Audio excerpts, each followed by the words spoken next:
and this is kind of a hands-on implementation. So some of the previous webinars that I've done with Ben have been more like convincing you, like, let's talk about interpersonal speaking and why it's needed. This is like just showing you all of the good stuff and all of the things that you can do to work with your students. And as you heard, Ben did record it. Sometimes it's nice for a recording so that the people that can't make it, can't come. But also sometimes it's nice to have a recording because then if you want a little step-by-step tutorial and you want to go back and listen to it as you're actually doing the things, you have that resource as well. So we could probably send this and make sure this gets sent out with the after email so that if you want it. And if we don't get to that, you can always request it as well. So my name is Michelle Ola, and I am just basically Ben and Speakology's like biggest fan. So I'm like the president of their fan club. So I just really enjoy this product. I love what it does for world language teaching and learning and all of the possibilities it has. So I've just had the pleasure of being able to work with Ben and Francisco and the team at Speakology. I think I saw Laura on here today too. And so I just had a great chance to work with them. And so Ben asked me they asked me to kind of share a little bit and do this little training today. And I am just happy and excited to do that. I already alluded to Ben. He is one of the co-founders and CEOs, and he is with us here today. And at the end, hopefully we'll have some time that you can ask any questions of me or of Ben. And I am very much the teacher kind of view. And so Ben also is the technical person. So there may be questions where I turn it over to him if you have them, or he might pop in and say something as well that I don't know. Because honestly, they are moving at record speed at making this platform better and better every time I log in. And even today, I didn't think it was going to happen, but I logged in and there was, again, something really exciting and new. So there might be things that I still have missed. And then the other wonderful person is Francisco. I don't think he's on the call today with us. He might be though. I can't see everybody, but he is another co-founder, and all of their information is there. And I know they love to hear from users. If you have questions, if you have, oh man, I wish, every time I say, well, Ben and Francisco, I wish it had this, pretty soon they do it. So they are incredible to work with. So I encourage you to reach out to them as well as me if you have any sort of questions.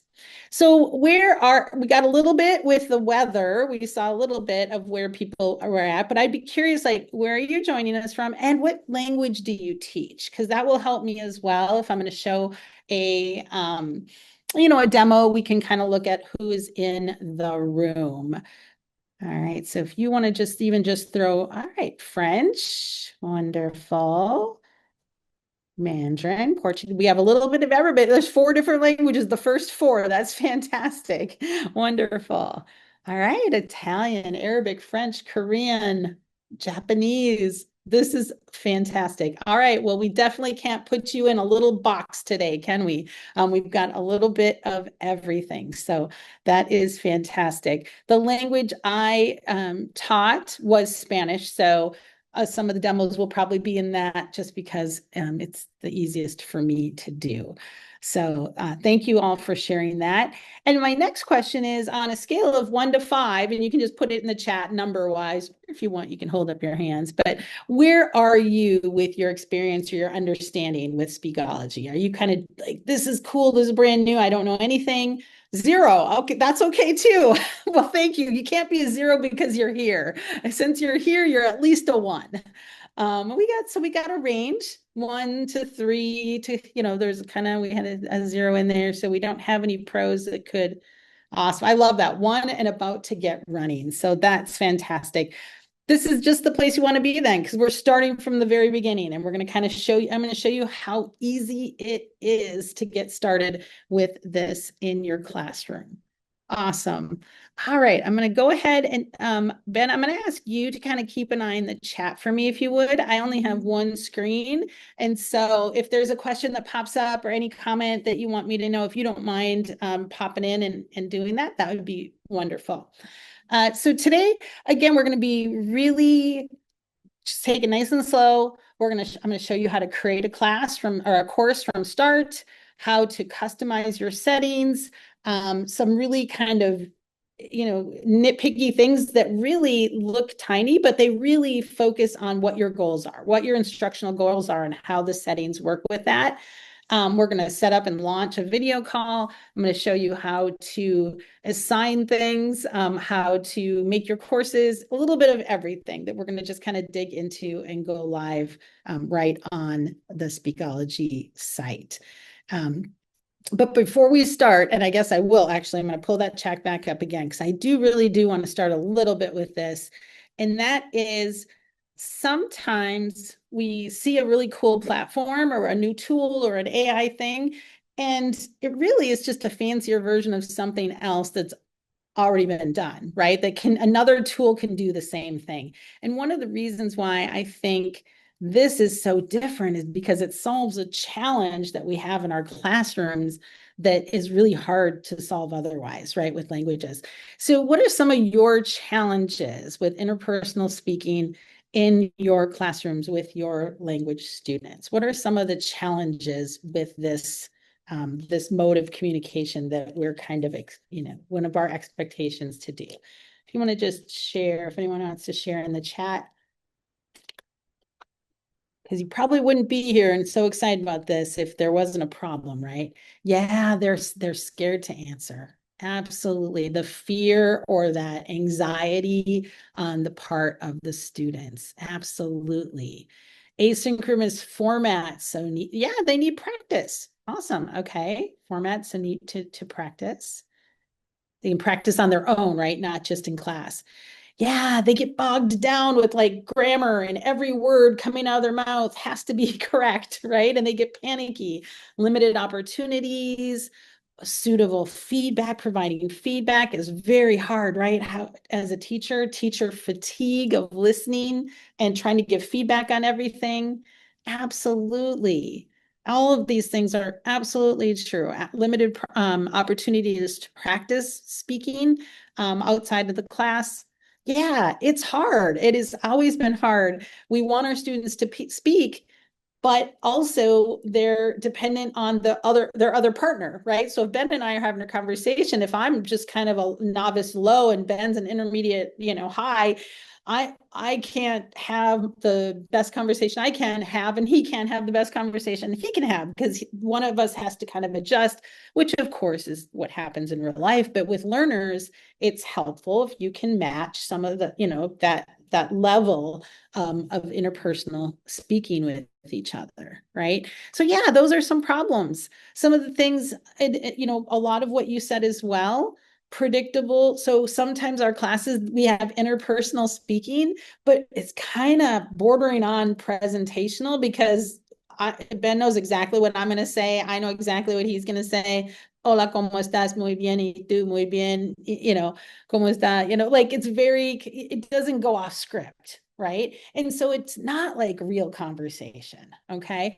Or sometimes we give them too many scaffolds and we help them too much when they're doing their speaking in class, and then they get out. There's no in between the safety of our classrooms and then the real world where they're talking to strangers, where the strangers looking at them like, I don't know what you're saying, right? And there's different words or whatever. Limited time, anxiety, that fear of judgment, and the feedback. Those are all, challenges that I had.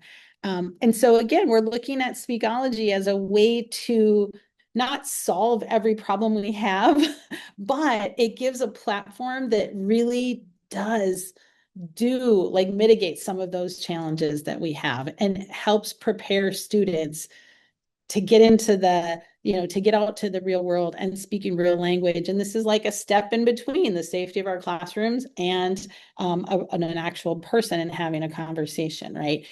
So, and I saw a lot of ones and I even saw zeros. So I want to make sure, where we're at. So essentially for students, they get to simulate a conversation. It feels like it's a real person. I joke with other people that the first time I took a conversation, it still felt judgy and I still felt same anxiety because it did kind of feel real, right? In a lot of sense. So, and then once I got used to the avatar, then I could get, not worry about making mistakes and just kind of get the flow of the conversation. And then I got some feedback and then I could change that feedback. And so it's a great in between, right? Students aren't so nervous once they get used to it. You'll get feedback right away. We'll show you what that looks like. They can talk about anything. You can set up topics about anything. You're going to see there's a content database where you don't have to think of your own stuff, which is fantastic. You can take what the platform has already, what Speakology has already done, and you can edit it or adapt it, which is great. So you don't have to start from class, but also you might have something super specific that you want your students to talk about that's not in there, and you can create that very easily from scratch. And again, I love 24/7. My son's in college, and I've never seen him before noon unless, if at all possible, he could practice or do whatever late at night if he wants. And again, for you as a teacher, it's easy to use. It gives feedback. It's going to save you time. And you know that your students are safe in a safe environment, low stakes, practicing their language. You just can't beat that. It's just a win-win all the way around. So again, these are the things we're going to look at: how customizable it is, how easy it is, because you can use stuff that's already there, or you can customize it depending on how deep you want to do it and what your goals are. So that's what we're going to do. I hope you're excited. We're going to just jump in and look at the Speakology site, okay? And then if you have questions, don't hesitate to speak up. Put it in the chat.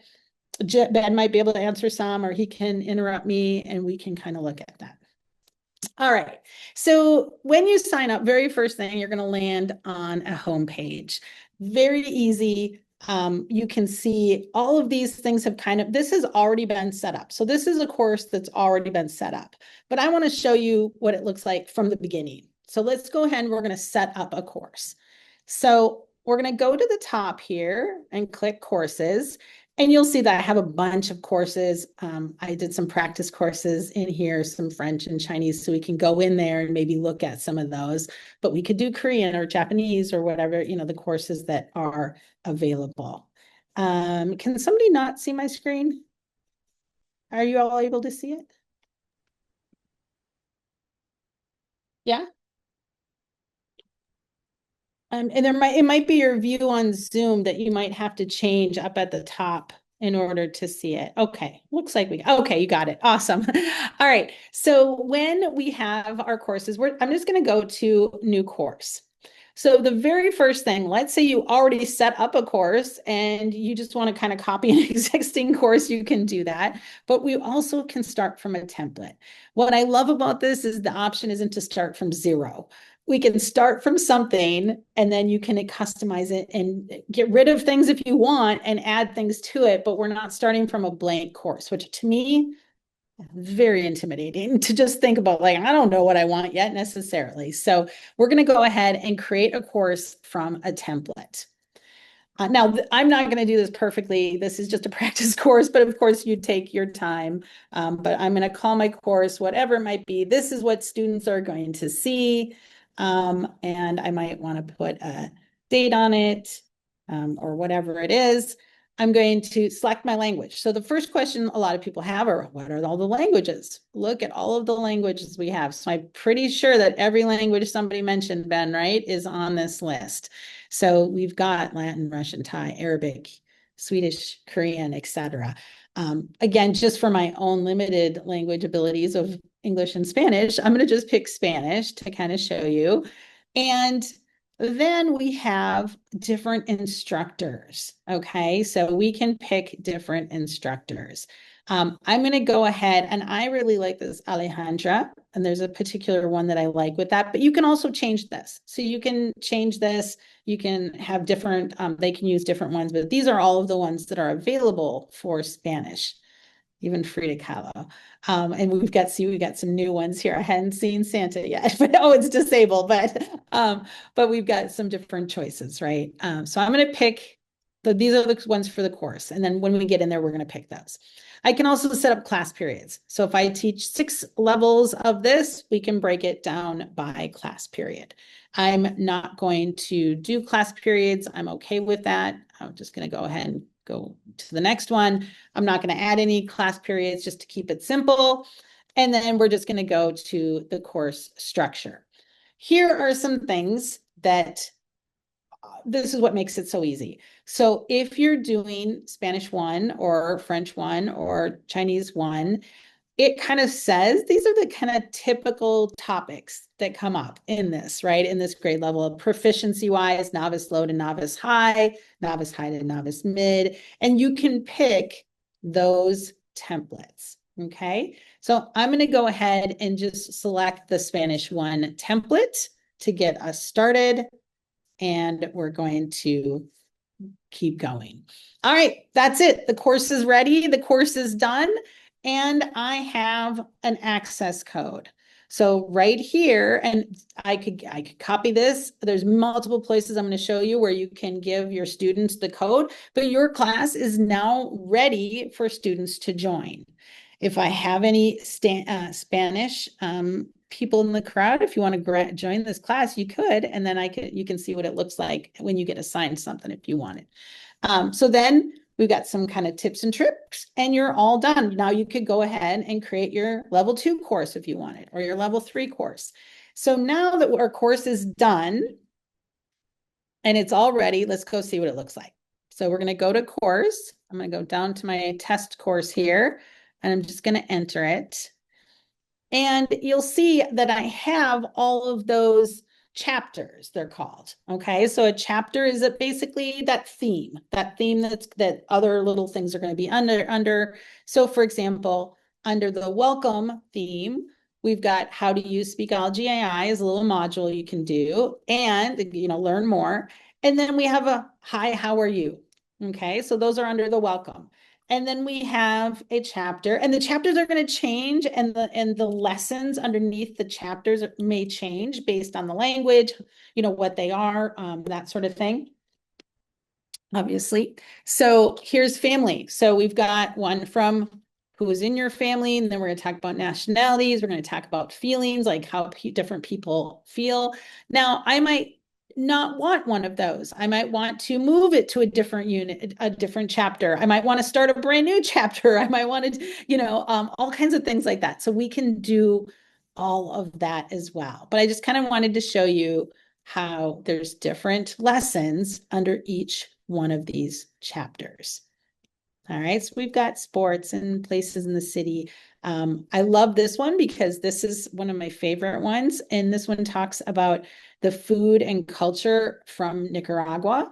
And it is the Alejandra, who is the avatar. So this is a good time since we're right here. Let's go ahead and just take a look at one of these, what they look like. So I'm just going to click start a call. This is one of my favorite things that they added not that long ago, I don't think, right? Maybe a month or 2 months ago, maybe. And that is now whenever you or a student is going to go in, if you're going to assign something or if a student is going to do it, you get a little bit of information.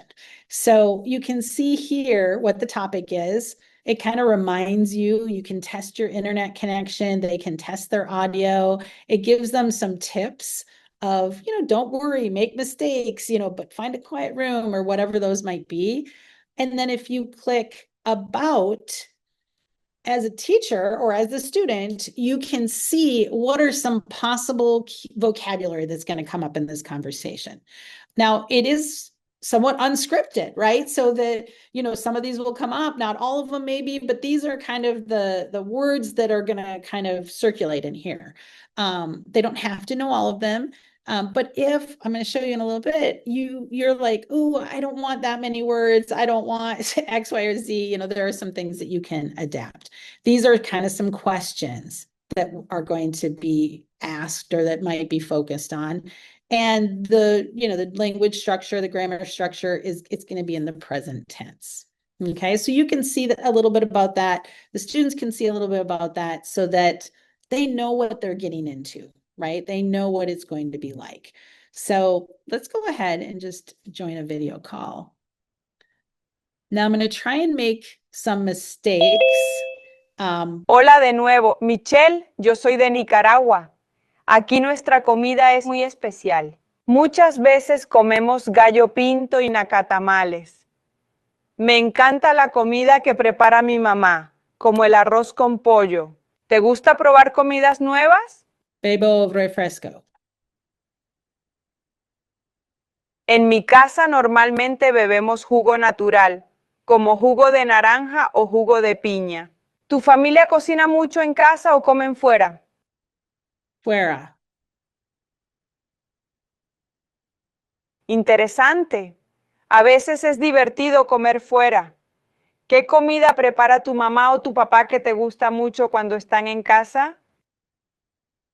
So I'm going to stop. And I kind of wanted to just not be real. Like, so if I was saying a whole bunch more, then she would have said a whole bunch more if I would have slowed it down. So you can see I did get a grade.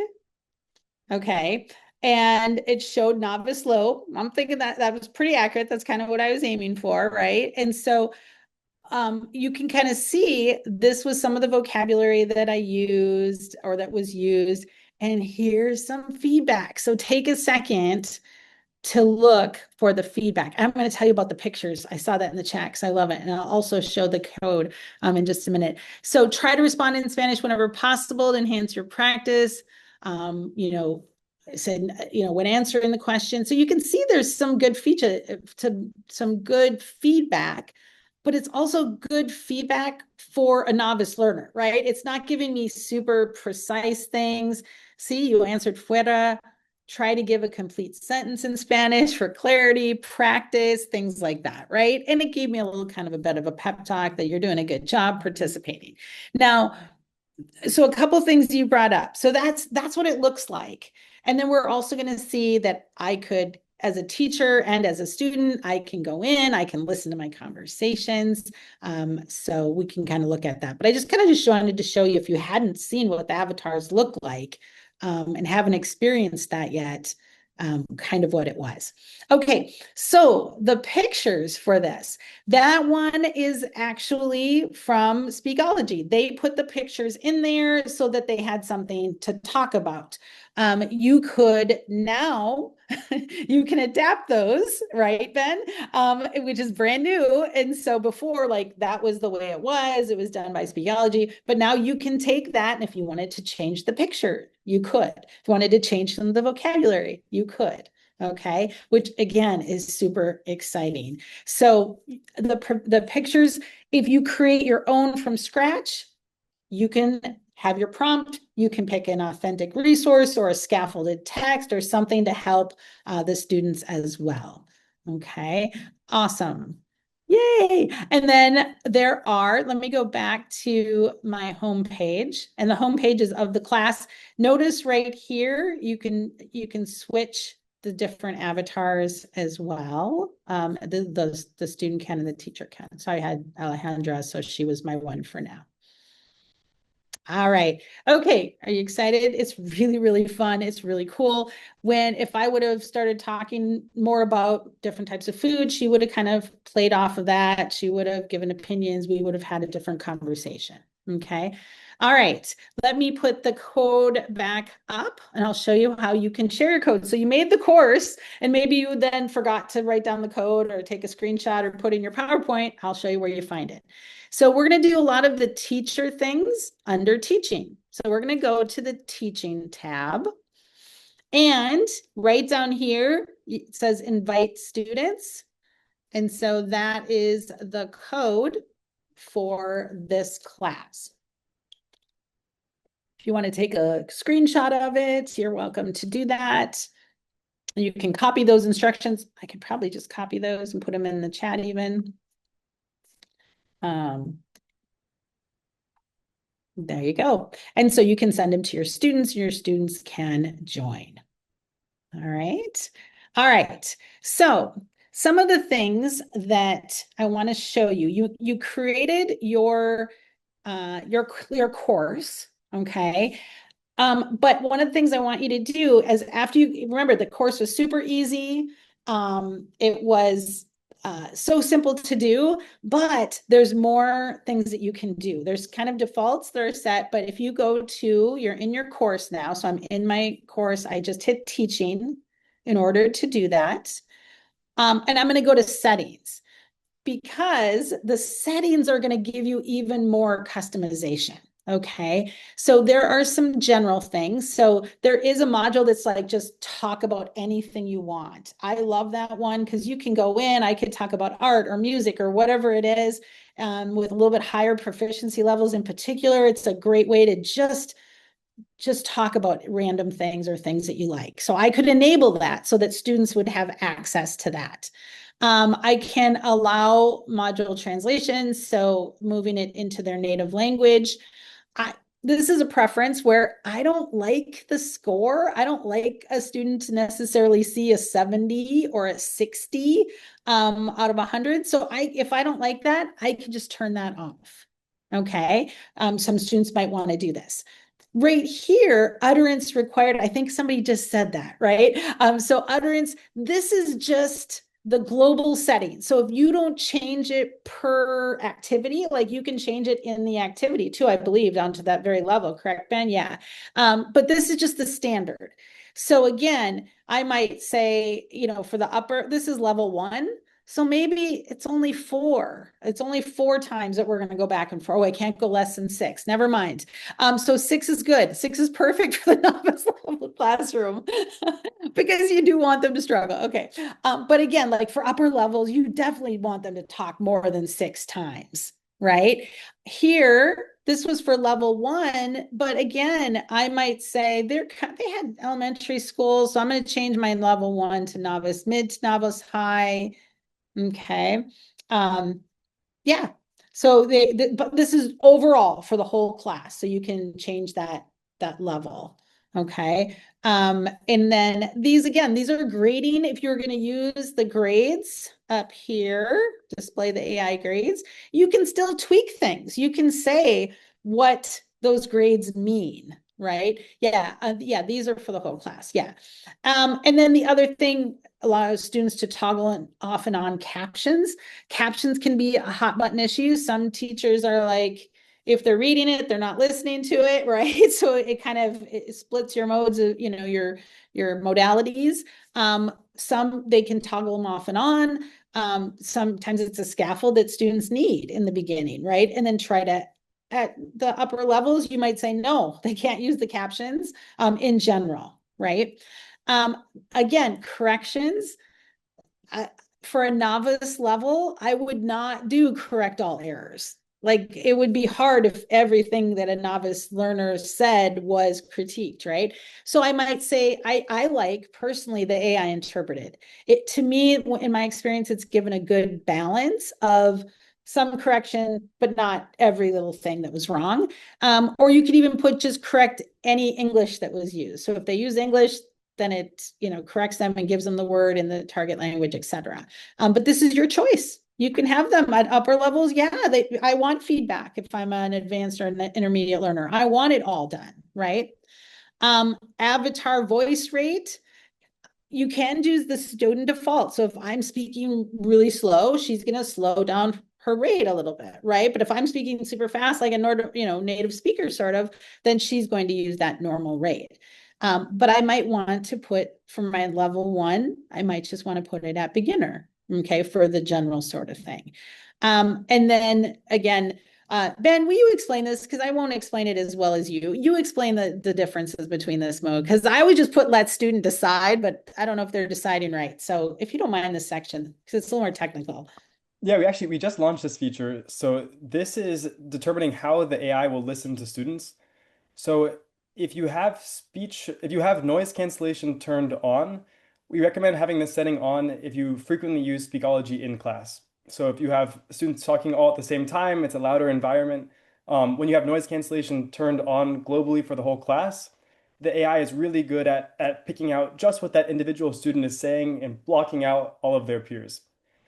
If you have noise cancellation off, or if you have the sensitive mode on, the AI is better at listening to the student, hearing if they make different mistakes where they're dropping in words in English or a language other than the target language. Um, so that one's better if it's like a quiet environment. So you can let students decide by default if they kind of use it both in class or at home. But if you use it mostly in class, we highly recommend turning on noise cancellation. Perfect. All right. So those are, again, those global settings. I think you really want to do, when you set up your course. Okay. So now I think we're probably pretty good with that. I see somebody asked about vocabulary and how do you change those pre-done ones? Okay. So everything we're still, just as a reminder, we're still in that teaching tab. So we're in the teaching tab. So we have a roster. Hey, Betty. So Betty is in the class. Okay.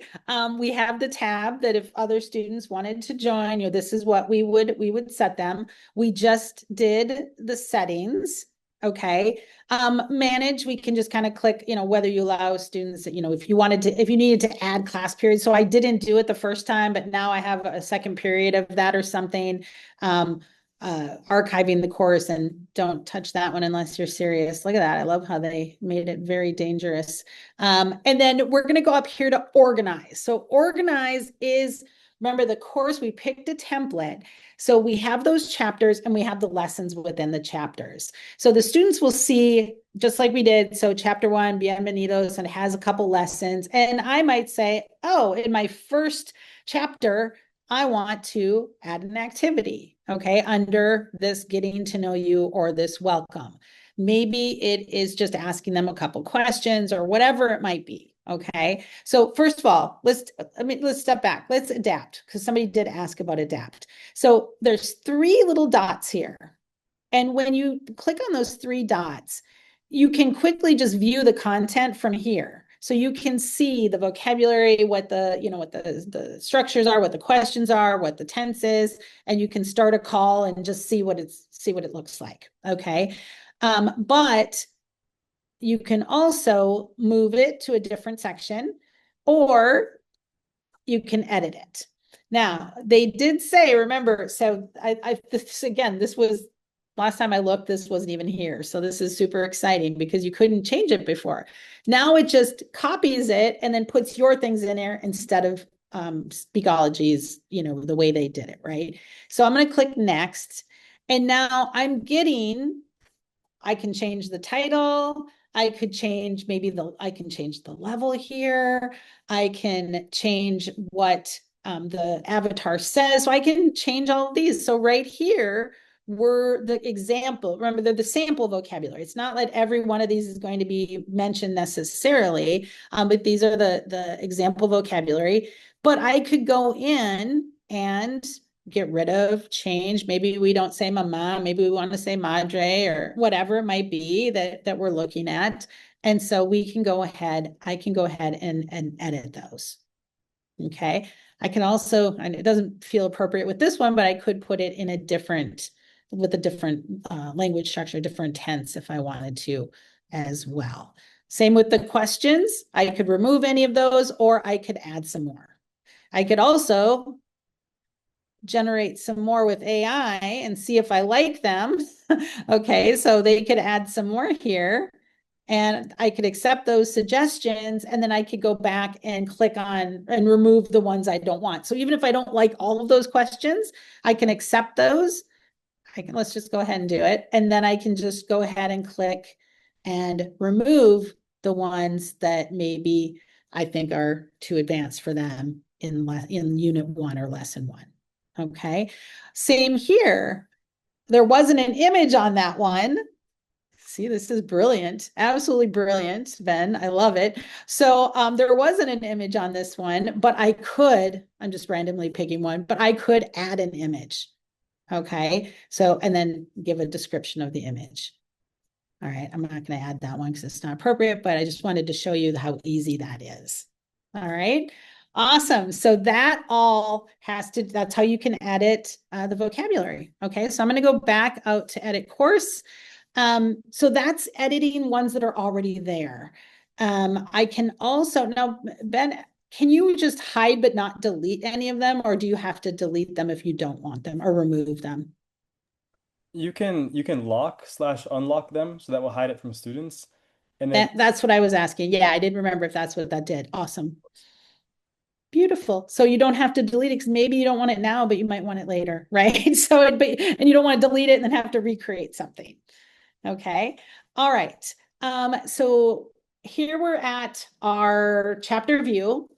And let's go ahead and let's just say we're going to add a new activity. All right. I'm going to click new activity and I see three options. I can create a video call. I can create a writing activity. And notice that's in beta. So that's something, they're kind of playing around with, seeing how it works, seeing how people like it. And then there is a content library. So I'm going to show you the content library because why create things ourselves from scratch if they already have good stuff there, right? So you can go ahead and look. So click on the content library and you can narrow it down to a particular level. I don't think you can choose more than one, correct, Ben? Like you can't choose novice, mid, and novice high. no, no, just one, just one. All right. So we can see if I did that, I see a couple of things. Ooh, that looks interesting. I can also, once you start creating your own content, it'll keep track of it for you and you can look at all the content that you have created as well. Okay, so I could do, if I just did, let's just say family. Oh, no, there is one. I'm trying to remember one that, shopping I wanted to do. Let's see. I might have to do it in the target language. If I it know there doesn't was pop up, one. sometimes it means that the content is already in the course, if it doesn't pop up in the library. And it also could be I have the wrong proficiency level. Can you not? All that's what I was looking. So we can do that. And now all the stuff with shopping, can come up. So what do you normally buy? And then I might go, I want to add that to a chapter. Okay. So I added one here, but I put it in the family. So I can always move it to a different chapter as well. So I find it easy. I'll just add it and then I'll put it in the chapter afterwards if I need to. All right. So you can go ahead and add anything from the database, take a look. Ben, is there any that strike you that you want to showcase that you think are super fun? Ooh, there's a bunch. I don't know. I was going to say the one with Frida Kahlo I like. So, and again, we're in the Spanish course, but if you're in the other course, you're going to see different ones. This one is for an advanced low. It has a piece of artwork in it. It talks, they can talk about that artwork, talk about Frida Kahlo, have that sort of thing. And so if I wanted, I could add that as well. So that is another option.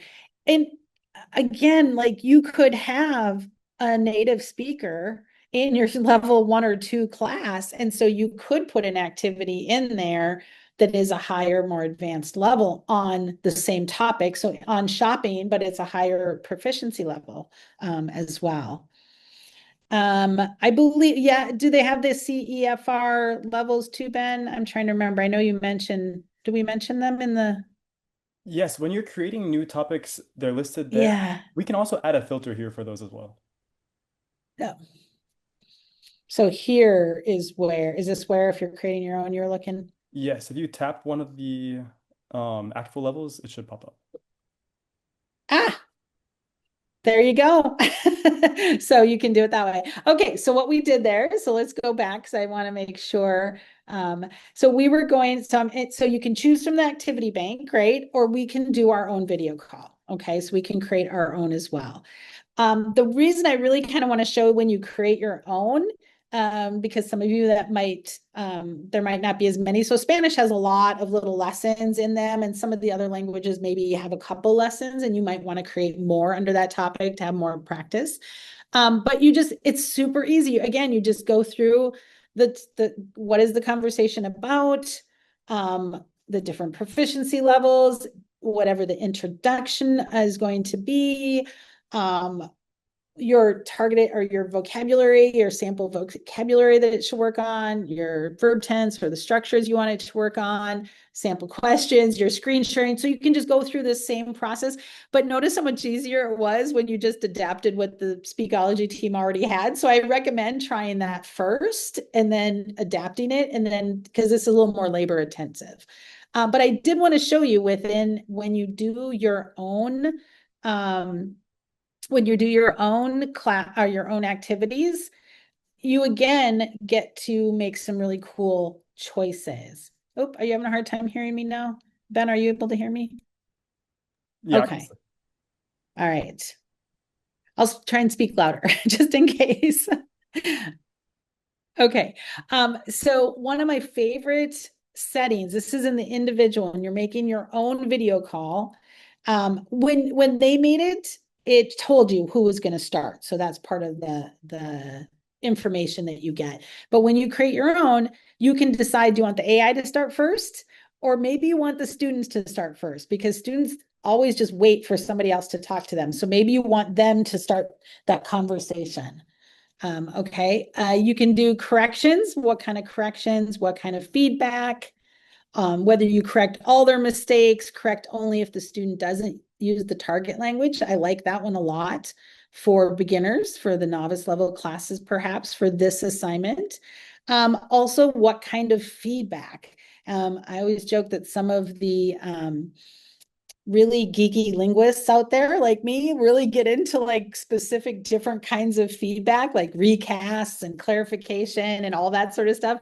So you can have explicit feedback, like it would be better to say something like this instead, or you can just embed the correct answer inside the reply so they just hear the correct way of saying it. So it's a recast.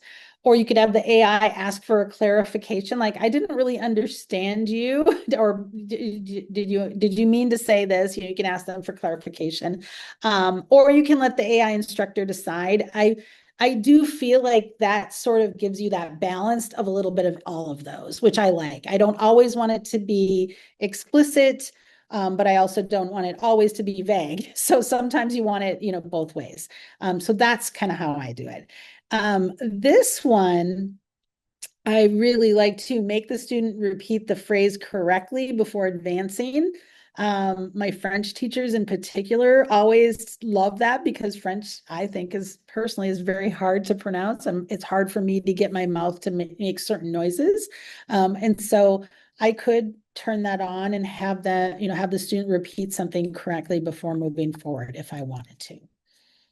All right. All right. And let me check the questions. Um, let's see what we got here. Hopefully my voice is a little bit better now. Ben, do you want to address the lesser taught languages in the content library and what you are doing with those? Yes, I was just typing this. So for Okay, yeah, why don't you go ahead?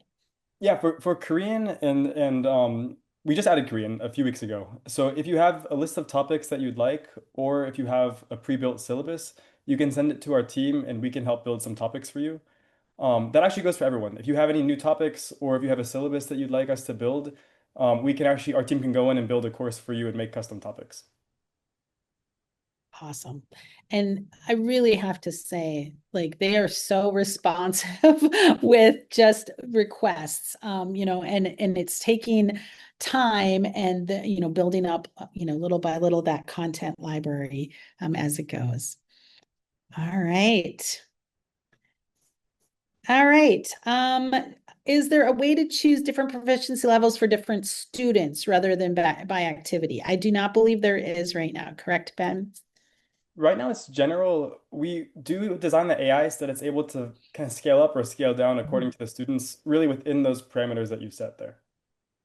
Yeah, and would it say, if I'm not mistaken, correct me if I'm wrong, Ben, but if I go into a novice one, but I'm speaking intermediate, it will start speaking at your level. So that will automatically adjust in that way. When it gives feedback and it says the proficiency level, will it stay within the parameters of the class or the course, or will it notice that I'm like that? Do you know? Do you mean like on the post-call summary page? Yeah, yeah, yeah. It's an interesting concept actually. So we when you finish the call, a common question we have is, oh, I'm a native Spanish speaker. Why is it saying that I'm novice high or intermediate low? Same for me when I'm practicing like an ESL course, even though I need to work on my English. It's not perfect. No, but the thing is that the AI is designed so that it has like certain topics or structures that it's covering. So there is like a kind of top limit that you can hit in a call. So if you're in a novice high topic here or novice low topic, but you're speaking at like an advanced mid level, the AI isn't going to give you enough opportunities to reach that higher level. So you still will see a lower score. But what about on this talk about anything? That one has Would more it flexibility, yeah. that has more flexibility? That's what I was going to say might be an option then to give.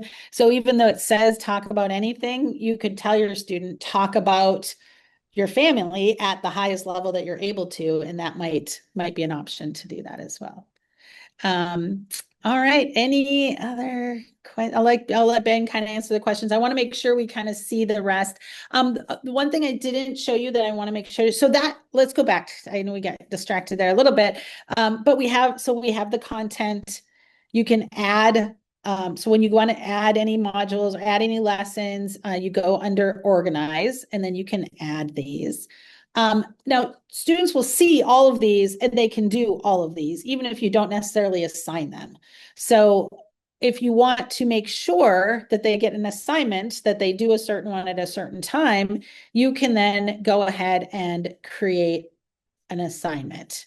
Okay. So this again, you have so much. So what is the assignment title? How many utterances for this particular assignment? Or you can say how long you want them to speak. So getting them ready for like AP practice, like whatever that might be, or an OPI or a test. And then which conversation. So then you're picking which one of those lessons that this assignment is attached to. So who is your family? Do you want it one time or do you want it recurring? You could assign something and have it be recurring.